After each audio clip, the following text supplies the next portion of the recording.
যাত্রী নামানোকে কেন্দ্র করে বিবাদের জেরে বহরমপুরের শহরের প্রাণকেন্দ্র গির্জার মোড়ে এক অটো চালককে বেধড়ক মারধর করে তার মাথা ফাটিয়ে দেওয়ার অভিযোগ উঠল ট্রাফিক বিভাগের কিছু পুলিশকর্মীর বিরুদ্ধে। এই ঘটনায় যুক্ত পুলিশকর্মীদের শাস্তির দাবি করে দীর্ঘক্ষণ 12 নম্বর জাতীয় সড়ক অবরোধ করে রাখেন অটো চালকরা।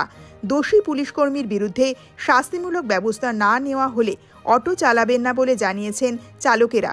হঠাৎই শুরু হওয়া অটো চালকদের ধর্মঘটের কারণে প্রচণ্ড অসুবিধার মধ্যে পড়েছেন পথে বের হওয়া অসংখ্য মানুষ। পুলিশ প্রশাসনের শীর্ষকর্তারা গোটা বিষয়টি সমাধানের চেষ্টা করছেন বলে জানা গেছে। স্থানীয় সূত্রে আরও জানা গেছে, বৃহস্পতিবার দুপুর নাগাদ জঙ্গিপুরের দিক থেকে কিছু যাত্রী নিয়ে বহরমপুরে আসছিলেন আজাদ শেখ নামে এক অটো চালক। বহরমপুর গির্জার মোড় সংলগ্ন এলাকায় বিশেষভাবে সক্ষম এক যাত্রী ওই অটো চালককে একটি খাবারের দোকানের সামনে তাকে নামিয়ে দিতে বলেন। জাতীয় সড়কের পাশে অটোটি দাঁড় করিয়ে আজাদ যখন ওই যাত্রীকে অটো থেকে নামাতে সাহায্য করছিলেন, অভিযোগ সেই সময় ট্রাফিক বিভাগের আধিকারিক এসে আজাদকে মারধর এবং গালিগালাজ করেন। বিষয়টা হচ্ছে, আমাদের গির্জার মোড় অটো ইউনিয়নের একজন অটো চালক, সে বেলা 10:06 গাড়ি 11টার গাড়ি জঙ্গিপুর নিয়ে প্যাসেঞ্জার নিয়ে আসছিল বহরমপুরের দিকে। তো আমাদের এই স্ট্যান্ডের অপোজিটেই ঋষি বলে একটা হোটেল আছে। তো একজন পেশেন্ট ছিল, যে পেশেন্টটা অক্ষম, অপাহিজ, পায়ে খোড়া সম্ভবত। তো সে বলেছে যে আমি ডাক্তারখানা অনেক সময় লাগবে, তো আমাকে একটা হোটেল দেখে একটু নামিয়ে দাও, আমি হাঁটতে পারবো না, এখান থেকে হোটেলে খাওয়া দাওয়া করার পর আমি আবার হসপিটালে চলে যাব টোটো করে। তো সেখানে আমাদের অটো চালক কখনোই প্যাসেঞ্জার নামায় না। আমরা ট্রাফিকের নির্দেশে, ট্রাফিকের আইন মেনে, প্রশাসনের আইন মেনে আমরা যেখানে যেখানে ওনারা বলেছে আমরা সবসময় মাটিতে চাকা না 2 চাকা নামিয়ে আমরা প্যাসেঞ্জার নামাই। কিন্তু যেহেতু ওই লোকটা অপাহিজ ছিল, তো আমাদের অটো চালক আজাদ, সে ওর কথা শোনার পরে ও মনে দয়া মায়া এসছে, ও কিন্তু ওই হোটেলের সামনে গাড়িটা লাগিয়ে প্যাসেঞ্জারটা নামাচ্ছিল। এমতো অবস্থায় আমাদের ট্রাফিক অফিসার বাবলু স্যার, উনি ওই হোটেলে খাওয়া দাওয়া করছিলেন। খাওয়া দাওয়া করে বেরোনোর সময় ওই পরিস্থিতিতে আমাদের অটোটার একটা চাকা রোডের উপরে ছিল।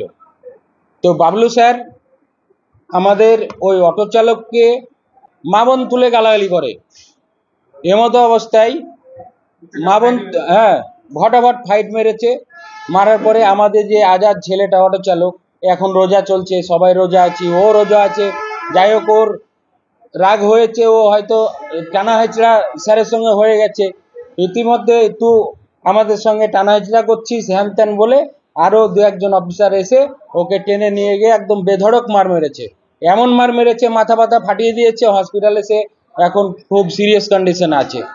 তো আমরা দীর্ঘদিন এই রোডে চলাফেরা করি, যত ট্রাফিক অফিসার আছে, পুলিশ অফিসার আছে, যত যাতায়াত করে সব আমাদের অটোতে বিনা পয়সায় আমরা যাতায়াত করি, ডেলিভারি করি ওনাদের, কোনো সময় পয়সা চার্জ করি না। সব সময় আমাদের প্রত্যেকটা ট্রাফিকে, যতগুলো ট্রাফিক আছে সব ট্রাফিকে আমাদের এই অটোতে ওনারা যাতায়াত করেন।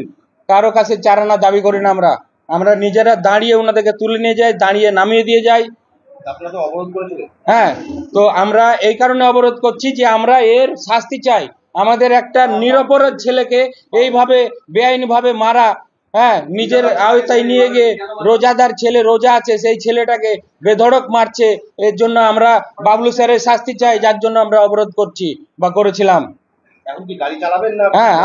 আমরা যতক্ষণ না এর ব্যবস্থা হচ্ছে, যতক্ষণ ফাইসালা না হচ্ছে, আমরা গাড়ি বন্ধ রেখে দিলাম। আমরা গাড়ি চালাবো না, আমাদের গাড়ি পড়ে থাকবে, আমরা গাড়ি চালাবো না।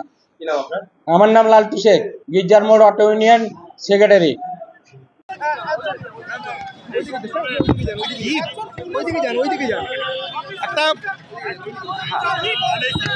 না, অসুবিধা হয়েছে ওটা আমরা দেখছি, কি ঘটনা ঘটেছে, যা ঘটনা ঘটেছে এদের একটা অসুবিধা হয়েছে, সেটা আমরা দেখছি আমাদের তরফ থেকে।